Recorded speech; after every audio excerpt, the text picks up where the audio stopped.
Rajasthan ANM 7000 post पर vacancy जल्दी ही आ सकती है। इसकी जानकारी हमें मिली 10 अप्रैल को आए हुए न्यूज़पेपर हेडलाइन के माध्यम से। और चूंकि आपके ऑलरेडी जानकारी दे दी गई है तो आपको अभी से तैयारी में जुट जाना चाहिए। और इस एग्जाम को टारगेट करने के लिए कौन से सब्जेक्ट को कितना वेटेज मिलता है और कितना कौन सा टॉपिक आपके लिए कितना इंपॉर्टेंट है, हम जानेंगे इस वीडियो के माध्यम से। हेलो एवरीवन, दिस इज आशा चौधरी। मैं स्वागत करती हूं आप सबका उत्कर्ष एएनएम क्लासेस के यूट्यूब प्लेटफॉर्म पर। जी हाँ, आज के इस वीडियो के माध्यम से हम जानेंगे कि आपके ये जो सिलेबस है, जो आपको नर्सिंग का सिलेबस देखने को मिलेगा, उसमें से जो बीती 2025 की संविदा भर्ती राजस्थान एएनएम की कंडक्ट की गई थी, वहां पर कौन से सब्जेक्ट को कितना वेटेज दिया गया ताकि हम अपनी तैयारी को उसी दिशा में अच्छे तरीके से, बेहतरीन तरीके से कर पाए। तो पहले इंपॉर्टेंट चीज हम बात करते हैं राजस्थान एएनएम 2025 में हुई संविदा भर्ती के बारे में। तो अलग अलग सब्जेक्ट से कितने सवाल आए थे उस पर हम गौर फरमाएंगे। पहली इंपॉर्टेंट चीज, आपके सबसे इंपॉर्टेंट सब्जेक्ट रह जाता है अगर हम बात करते हैं एएनएम एग्जाम्स के पर्सपेक्टिव से, चाहे वो Rajasthan ANM, UP ANM, Bihar ANM, Haryana ANM हो, सीएचएन का बहुत बड़ा रोल है। यानी सीएचएन से मेजॉरिटी ऑफ क्वेश्चंस आपको एग्जाम में देखने को मिलेंगे।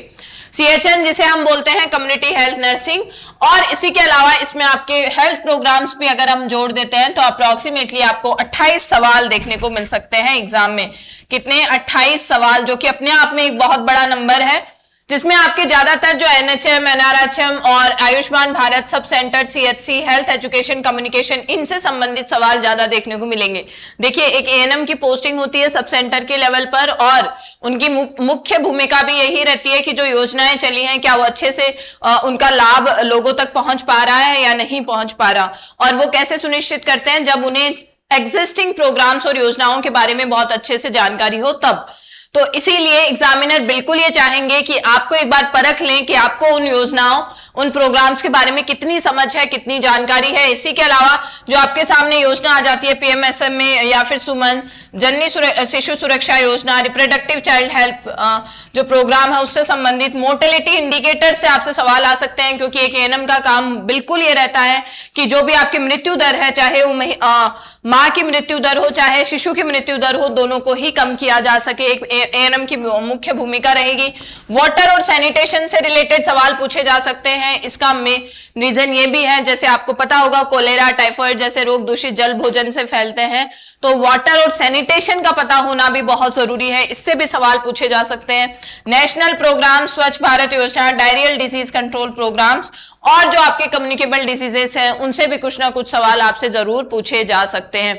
इसी के अलावा अगर हम बात करते हैं, एक दूसरा काम आ जाता है एक एएनएम का, ओबीजी यानी मिडवाइफरी से संबंधित, यानी कि एक महिला के प्रसव के दौरान जो भी रिस्क है या फिर जो जोखिम कारक है उनसे संबंधित, किस तरह से उस महिला की केयर होनी चाहिए, कितना उसको पोषण मिलना चाहिए, उससे संबंधित सवाल आपके एग्जाम में देखने को मिल सकते हैं। यानी मिडवाइफरी एंड ऑब्स्टेट्रिक्स के 18 सवाल के आसपास कितने होंगे? 28 हमने किससे देखे? सीएचएन से देखे। यहां पर आपके 18 के आसपास सवाल देखने को मिल सकते हैं, जिसमें आपको पता है लेबर का सवाल, एफगार्ड स्कोर का सवाल, एमटीपी एक्ट का सवाल, ब्रेस्ट फीडिंग का सवाल एग्जाम में जरूर आता है, चाहे दुनिया इधर से उधर हो जाए, लेकिन ये सवाल कभी आपके पेपर से नहीं चूकते हैं। कॉन्ट्रासेप्टिव का सवाल हमेशा आता है, फीमेल रिप्रोडक्टिव सिस्टम का सवाल आता है। ये हम राजस्थान जो संविदा भर्ती हुई थी 2025 वर्ष में, उसके आधार पर बात कर रहे हैं, लेकिन मोटा मोटी आप आइडिया लगा सकते हो अगर इस एग्जाम में पूछा गया है।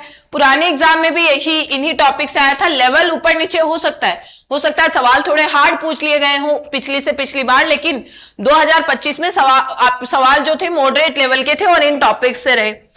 इसी के अलावा abortion, MTP act, foetal development, embryonic period और प्रेगनेंसी से संबंधित आपके सवाल एग्जाम में आ सकते हैं। न्यूट्रिशन भी एक मुख्य भूमिका निभाता है, क्योंकि बच्चे की देखभाल या फिर यूं कहें बच्चे में जो आपके विकार देखने को मिलते हैं वो पोषण की कमी की वजह से भी हो सकते हैं, और इसी वजह से आपके 18 के आसपास सवाल यहां से भी देखने को मिल सकते हैं, जिसमें से अगर हम बात करें विटामिन ए बहुत जरूरी हो जाता है, विटामिन B9 बहुत जरूरी हो जाता है, विटामिन बी आपके B3 बहुत जरूरी हो जाता है, डाइटरी फाइबर से सवाल आ सकते हैं, और आपके आईसीएमआर फूड ग्रुप्स हैं, जीरोप्थेल्मिया है, विटामिन, इनसे सवाल पिछली बार आपके राजस्थान एएनएम 2025 संविदा वाली भर्ती में सवाल आए थे। निश्चित ही हमें इन टॉपिक्स को खास महत्व देना होगा।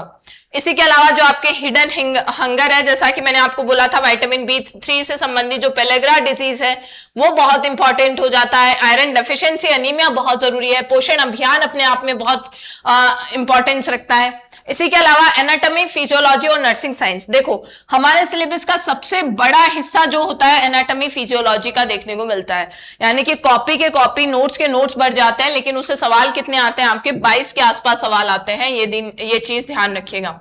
जिसमें हार्मोन एक इंपॉर्टेंट टॉपिक है भाई, इससे आपके सवाल आएगा ही आएगा, चाहे डायरेक्टली आए चाहे इनडायरेक्टली आए। कुछ क्वेश्चंस तो आपसे एग्जाम में पूछे ही जाएंगे, आपके काम से संबंधित जो आपके सवाल होंगे ना वो तो एग्जाम में आएंगे ही आएंगे। इसी के अलावा elderly changes, dopamine, bradycardia, heart attack, body temperature, erythropoietin, cellulose, muscles, brain और इलेक्ट्रोलाइट से या ORS से आपके सवाल आ सकता है। माइक्रोबायोलॉजी और इम्यूनाइजेशन से भी आपके, जैसे हम बात करें यहाँ पर डिविजन जो कर दिया गया है कम्युनिकेबल डिजीजेस का, वो CHN से हटकर कहां पर कर दिया है, आपके माइक्रोबायोलॉजी और डिजीज इम्यूनाइजेशन से। क्योंकि आपको पता है टीकाकरण या रोग प्रतिरक्षा गांव के स्तर पर बहुत जरूरी है, ताकि कोई भी रोग उतने एफिशिएंटली ना फैले, उतनी प्रभावशीलता के साथ ना फैले। और उसी में आपके कुछ ऐसी बीमारियां जिनसे सवाल पूछे जाते हैं वो रेबीज है, कोलेरा है। Rabies, cholera, TB, malaria, dengue, DPT, BCG vaccine बहुत जरूरी है, हर बार सवाल आता है। स्ट्रेप्टोमाइसिन, डिवॉर्मिंग और कम्युनिकेबल डिजीजेस एक इंपॉर्टेंट रोल प्ले करती हैं। हालांकि अभी पिछला कुछ चलन चल रहा है, उसके आधार पर आपके मेंटल हेल्थ जो है, ठीक है, उससे भी सवाल आते हैं। यानी 2-3, ज्यादा तो नहीं, 2-3 सवाल आपको देखने को मिल सकते हैं। यहाँ पर 7 थोड़े, मुझे लगता है ये नंबर ज्यादा है, 3 से ज्यादा सवाल यहाँ पर नहीं देखने को मिलेंगे। पेरेंटिंग स्टाइल, ब्रेवमेंट, डिसेबल चाइल्ड और मेंटल हेल्थ रिलेटेड कॉन्सेप्ट से आपसे एग्जाम में क्वेश्चन पूछ सकते हैं। अब उसके बाद में चूंकि संविदा वाली भर्ती में आपके सवाल कहां से आए थे, कंप्यूटर से भी आए थे, यानी कंप्यूटर ने अपने आप में बहुत बड़ा रोल प्ले किया था जो संविदा वाली भर्ती थी उसमें सिलेक्शन के लिए। तो आपके एक्सेल से ये आपके कुछ कंप्यूटर सब्जेक्ट के टॉपिक्स हैं जिनको मैं आपको एक बार जूम करके दिखा देती हूँ, आप नोट डाउन कर सकते हैं। हालांकि मेरा मेन मुद्दा है कि आप पहले अपने नर्सिंग वाले सब्जेक्ट्स को क्लियर कीजिए, क्योंकि अभी ऑफिशियल सिलेबस आया भी नहीं है। तो आपके लिए बेहतर ये रहेगा कि पता नहीं नॉन नर्सिंग है या नहीं है सिलेबस में, तो एक बार के लिए आप गो थ्रू कर सकते हैं कि अगर कंप्यूटर में भी अगर सवाल पूछे गए तो यहां से पूछे जा सकते हैं। इंग्लिश में आपके ग्रामर, वॉइस, वोकेबलरी, मोडाल और होमोफोन से सवाल आए। जीके जो राजस्थान जीके जो अपने आप में एक समुद्र है, अथाह समुद्र है, उससे भी सवाल आपसे पूछे जा सकते हैं। हालांकि 15 सवाल एग्जाम में देखने को मिल सकते हैं। मेन आपका मैं फिर दोहराऊंगी, फोकस नर्सिंग वाले सब्जेक्ट्स होने चाहिए। इसी के अलावा अगर हम बात करें इंपॉर्टेंट चीज, यही कुछ आपके जो टॉपिक्स हैं वो बेहद खास रहने वाले हैं एग्जाम के पर्सपेक्टिव से। इसी के अलावा चूंकि आप सबके सामने 7000 पदों की घोषणा हो चुकी है, ऑलरेडी हो चुकी है, तो आपको चूकना नहीं है अपनी तैयारी को एक मजबूत धार देने के लिए। और आज आखिरी दिन है, यानी 3 जून आखिरी दिन रहेगा जब आप पा सकते हैं अपने मन पसंदीदा कोर्सेज पर 90% तक की छूट, 6 महीने तक की एक्स्ट्रा कोर्स वैलिडिटी, यानी 1 साल वाला कोर्स अब आपको 1.5 साल तक के लिए मिलेगा।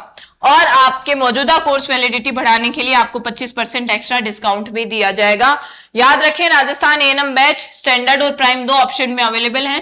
थ्योरी, MCQs, टेस्ट सीरीज सब एक ही जगह पर आपको मिल जाएगा प्राइम बैच से, यानी कहीं आपको भटकने की आवश्यकता तो बिल्कुल भी नहीं है।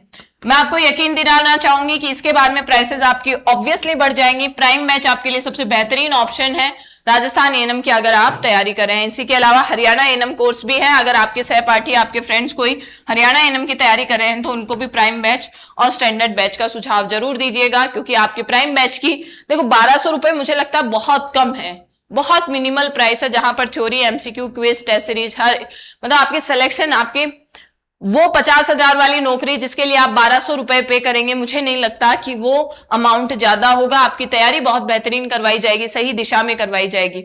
अगर आपको कोई डाउट रह जाता है तो कमेंट सेक्शन में जरूर पूछिएगा। मैं ऐसी ही अपडेट्स और लाइव क्लासेस के माध्यम से फिर से हाजिर होंगी आप सभी के सामने। तब तक के लिए all the best, thank you so much.